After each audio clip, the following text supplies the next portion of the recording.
Hello, we're back with the children at Knowe. And do you remember yesterday, Tolly had been promised another story. And this time it's a story about Linnet, who's a little girl. So he's sitting with his grandmother, as usual, by the fire. And she's going to tell him the story about Linnet. It was Christmas Eve. There had been snow, then a dripping thaw that had filled the river, followed by a sudden hard frost. The trees dangled with icicles that tinkled like Japanese bells. The eaves were jagged with ice daggers. The ground was hard like glazed rock, the moat frozen. Toby and Alexander, with their mother, had gone on to midnight mass at the big church in Pennysoki across the river. The little church in this village belonged to what Linnet called the preachies, who did not celebrate midnight mass. The family had gone on foot because the road was too slippery for the horses. The ruts were hard and too hard for a coach. Linnet could not walk so far, so she was put to bed and the grandmother sat downstairs alone. Linnet took Orlando, her little black and white curly dog, to bed with her. She had a little spruce tree in her bedroom. It was her own idea for the birds. On such a cold night, her tame birds had come in to sleep in its branches, and they were curled up with their heads under their wings. The blue tits were little balls of blue feathers or primrose green, and the robins red and the chaffinches pink. Linnet had put a crystal star on top. It glittered among the shadows in the candlelight. As she lay in bed, she heard the wind singing through the icicles outside. It was an eerie sound that made her think of the enormous silence of the country across which it blew. Every now and then an icicle broke off with a sharp crack. Linnet lay and listened, thinking of her mother and her two brothers walking along the field paths in the brilliant moonlight with their black shadows following under their feet. If she listened for the outside noises, she could hear the water going through the water gates and over the weir.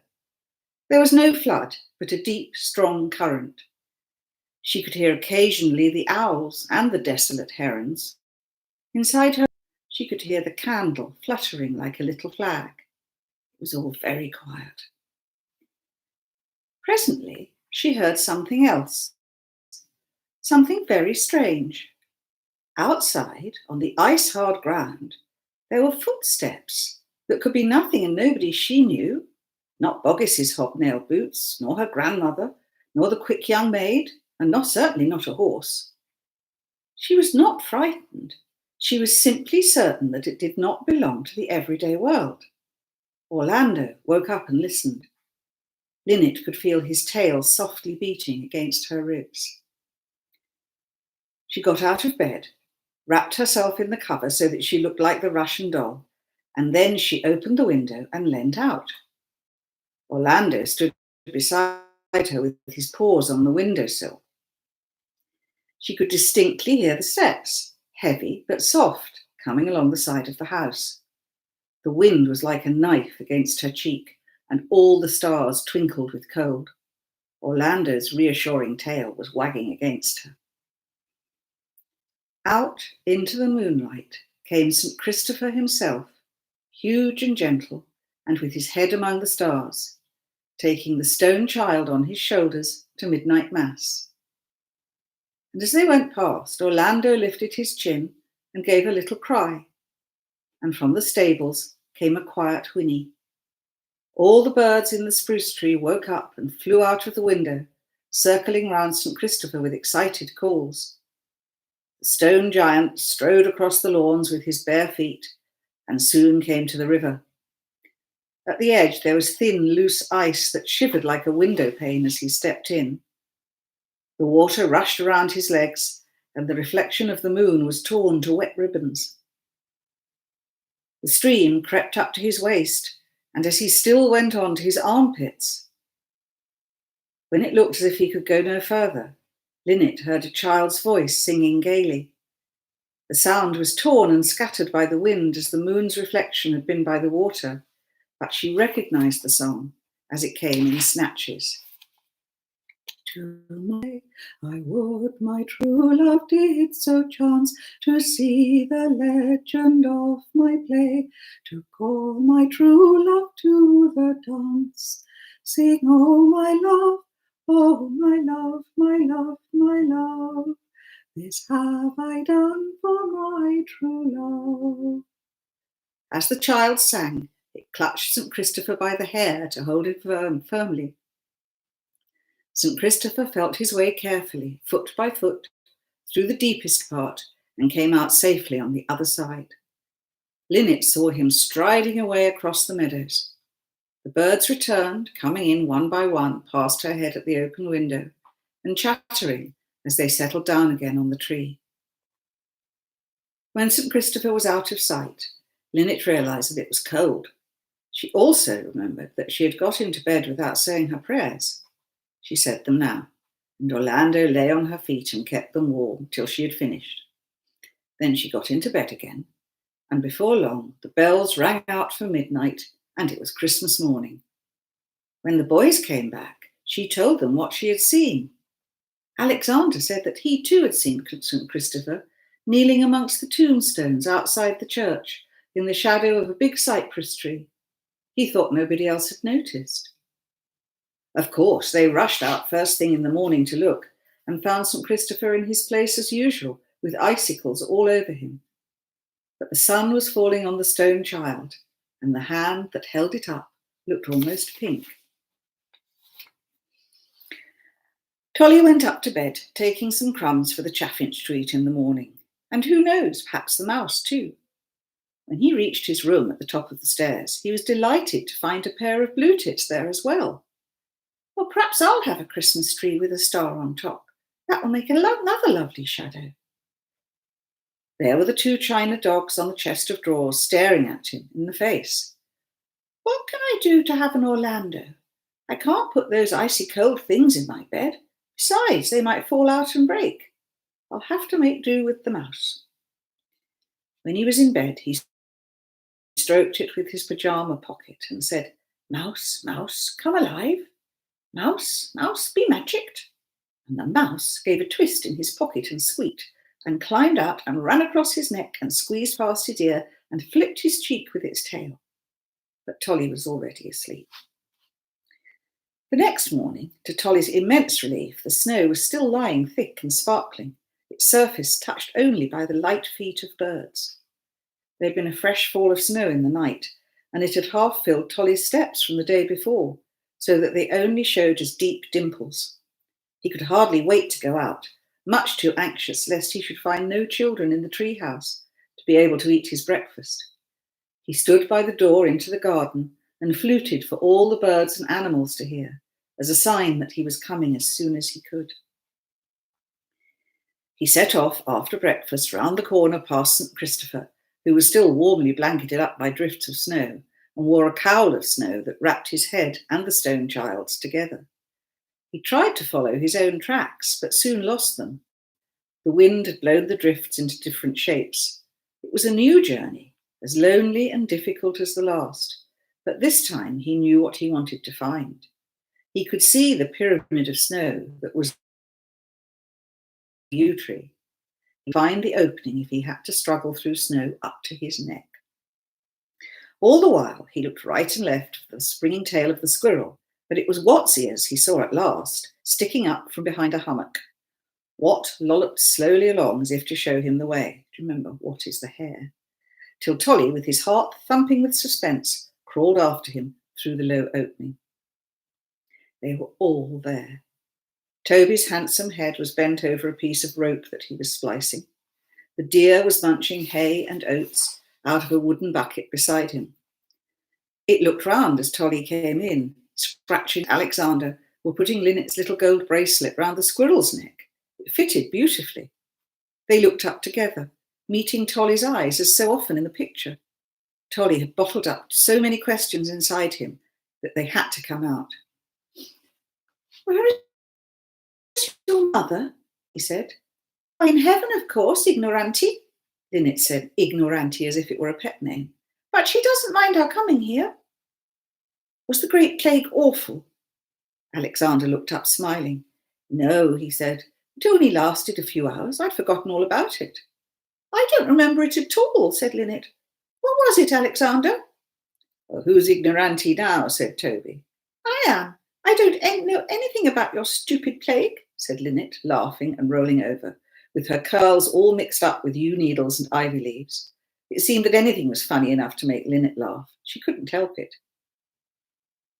If you rolled about in the snow outside, you'd be a linnet snow sausage.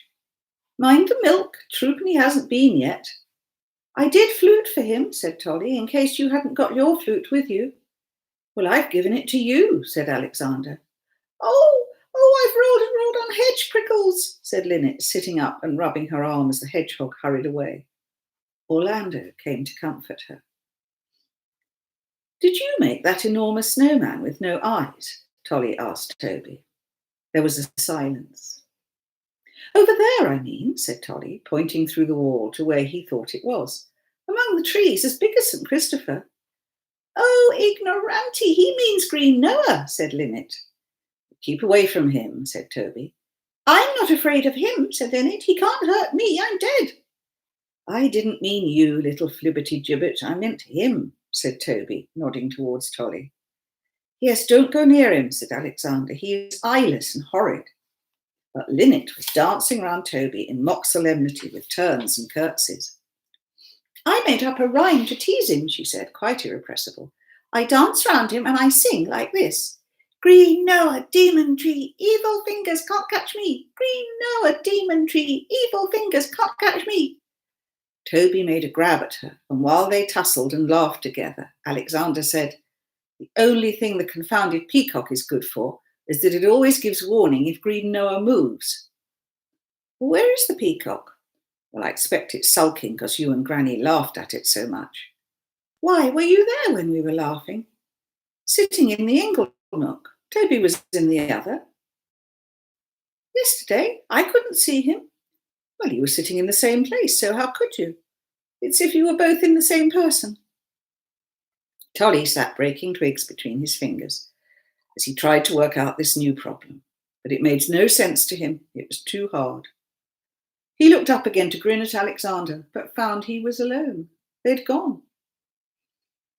Never was a little boy more desolate than Tolly. He wanted them so much, every minute of every day, and he had sooner found them than they had vanished.